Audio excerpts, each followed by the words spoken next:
ஆடவர் உலகம் வேட்டியில் உதயம். உதயம் வேட்டிகள் ஷர்ட்டுகள்.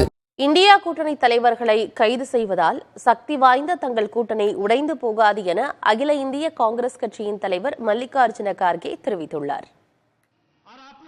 இந்தியா கூட்டணி சார்பில் ஜார்க்கண்ட் மாநிலம் ராஞ்சியில் பிரம்மாண்ட பொதுக்கூட்டம் நடைபெற்றது. இதில் ஜார்க்கண்ட் முக்தி மோர்ச்சா மூத்த தலைவர் ஷிபு சோரன், காங்கிரஸ் தலைவர் மல்லிகார்ஜுன கார்கே, ராஷ்டிரிய ஜனதா தளம் சார்பில் தேஜஸ்வி யாதவ், சமாஜ்வாதி தலைவர் அகிலேஷ் யாதவ், பஞ்சாப் முதலமைச்சர் பகவந்த் மான் மற்றும் கூட்டணி கட்சிகளைச் சேர்ந்தவர்கள் பங்கேற்றனர்.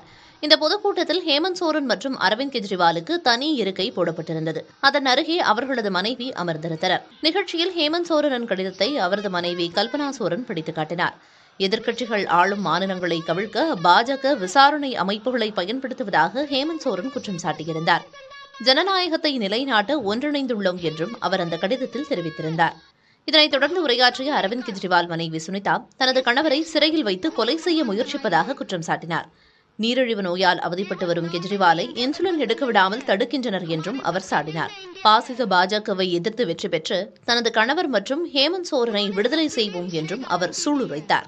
இறுதியாக உரையாற்றிய அகில இந்திய காங்கிரஸ் தலைவர் மல்லிகார்ஜுன கார்கே, இந்தியா கூட்டணியில் இருந்து வெளியேற மறுத்ததால் ஹேமந்த் சோரனை மிரட்டி பாஜக கைது செய்துள்ளது என சாடினார்.